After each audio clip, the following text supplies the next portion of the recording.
Yes guys, welcome back to another video. Welcome to the George Benson Football Channel for 6 things that we learned from Brentford 0, Chelsea 2 in the Carabao Cup quarter-final. We managed to give out debuts, we managed to keep a clean sheet, and we are in to the semi-final of the Carabao Cup. Couldn't really have gone much better for Chelsea today, so if you're not yet subscribed to the George Benson Football Channel, be sure to do so, and if you can hit the like button for the final game before Christmas, that will make me a very happy man indeed. Chelsea get the job done in probably not the most entertaining of fashions in the world. However, we saw some debuts today, and I've given one of the debutants a green box, but I want to first of all say, Thomas Tuchel, well done. You gave debuts today to Jude, Soonsup-Bell, Harvey Vale, Xavier Simons as well. It was very, very good to see that despite Chelsea obviously not looking at this competition as the most important one, we managed to not only field a team strong enough to win, but giving those debuts out as well is an absolutely huge thing. And I think Thomas Tuchel, it will actually show very, very well for him that he's given these players the opportunity when we do have a lot of injuries at the moment to worry about. We've got the COVID issue to worry about too. And it's a huge sign of faith that Thomas Tuchel has in the players, in the academy. We know from the interviews he's had that even today, in the build-up to this game, he says at the beginning of next season, he wants to look at Levi Colwill, who's on loan at Huddersfield right now too. And these players, Soonsup-Bell, Harvey Vale, and also Xavier Simons as well. These guys are going to remember their debuts for the rest of their lives at Chelsea Football Club. And it's an absolutely huge thing that we can not only go through, these players get their debuts and no one's sitting here thinking, they're not going to be good enough, because if Chelsea wouldn't have won today, it would have been incredibly easy to scapegoat these young academy players. As graded as it is that we're giving them debuts, if it goes wrong, it always comes back to the fact that we ended up having to play academy players, under 23 players, and we're sitting here wondering, well, they're obviously not good enough because we couldn't beat Brentford. We don't have that issue today. Chelsea got the job done. We waited until the 80th minute to score the opening goal. Reece James putting the cross in, and then I think it was Janssen, the Brentford defender, who put it in his own net, which absolutely delighted about. It was going to be one of those games where an own goal could have been absolutely massive for us, and it worked in our favour. And then the second, Christian Pulisic, brilliant work to get in front of the goalkeeper. Goalkeeper brings him down. And then, of course, no questions. Jorginho, cold as ice, slots it in. Chelsea win 2-0. Oh, what fun it is to see Chelsea win away. But without any further ado, we are going to begin box number 1 today. And it is a green for Harvey Vale. Harvey Vale was the youngster that I was looking forward to seeing the most. When I saw that he was starting, I was excited. And I'm going to make a bold statement here. I feel as though Harvey Vale, in the 65 minutes that he played today at the Brentford Community Stadium, he ended up actually showcasing better hold-up play than I've seen from the majority of our forwards this season. Harvey Vale looked very, very much not out of place in the Chelsea starting 11.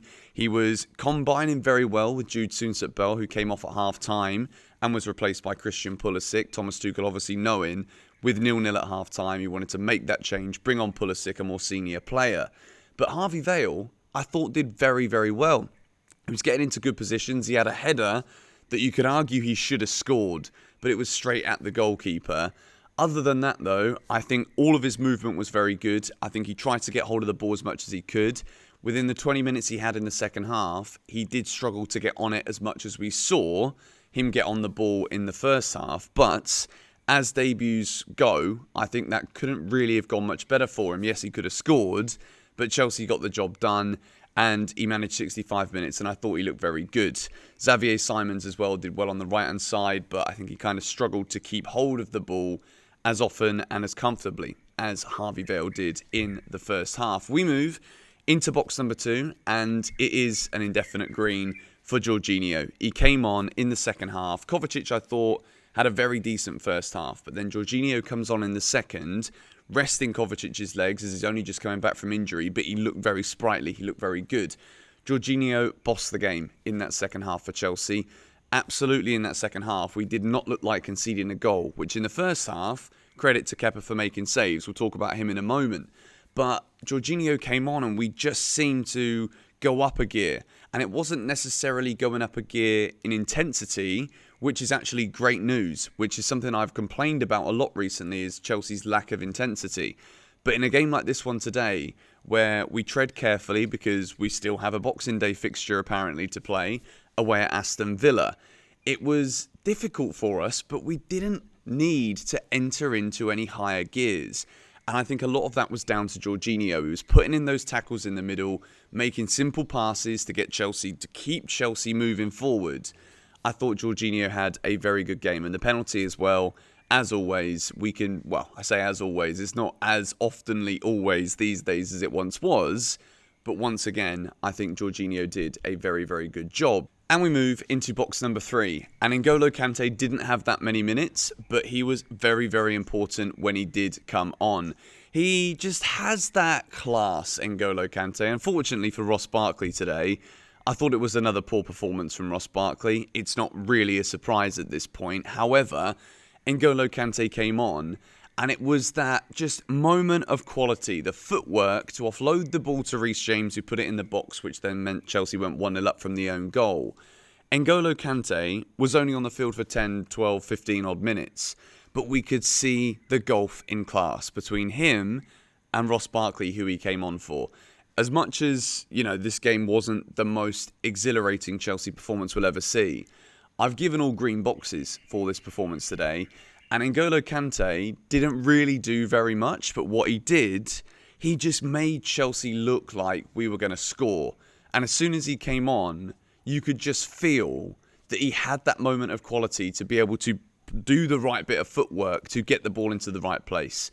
N'Golo Kante, every time he comes on, I still get just as excited to see him in a Chelsea shirt as I did when he initially signed for the club. Kante gets box number 3. Box number 4... It's difficult to remember much about that first half, apart from we had a lot of academy graduates having their debuts. However, Kepa, Arrizabalaga, Brentford didn't dominate the first half, but they did have the 2 best chances of the half. And if it wasn't for Kepa's saves, Chelsea would not have won this game. We'd have been behind at half-time, we'd have been chasing the game, and it would have changed a lot if we were chasing that game in the second half, because we'd have needed to play with more intensity. There would have been more susceptibility to further injuries. And I think that the fact that Kepa made those big saves in that first half with not a lot to do, but he made the saves he needed to do from 2 headers. And for me, that was enough to give him a box today. He keeps another clean sheet, keeps his place in the Carabao Cup. We move into the semi-final.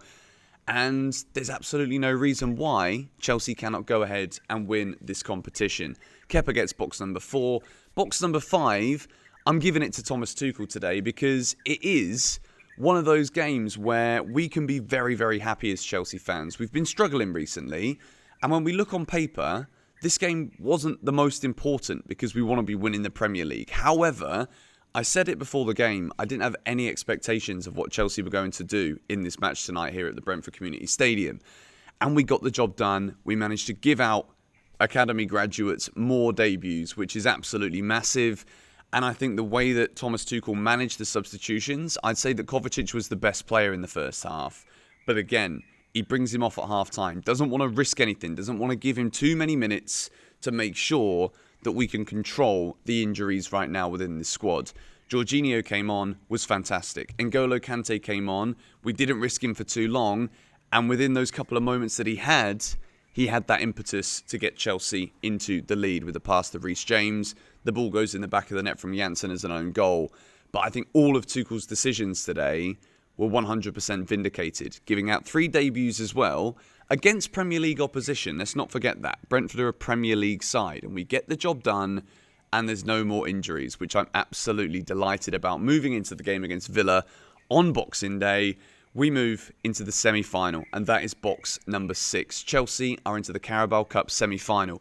No Manchester City left in the competition, which is wonderful news. It means that Chelsea have the opportunity to add another trophy into the trophy cabinet, to get another trophy under Thomas Tuchel, and we looked convincing towards the end of the game. We did put in a professional performance, won 2-0, and it's on to the semi-final. Let's see who we're going to get. Thank you guys so much for watching today. If you did enjoy this 6 Things We Learned video, be sure to hit the like button on the video, subscribe to GBFC if you are new.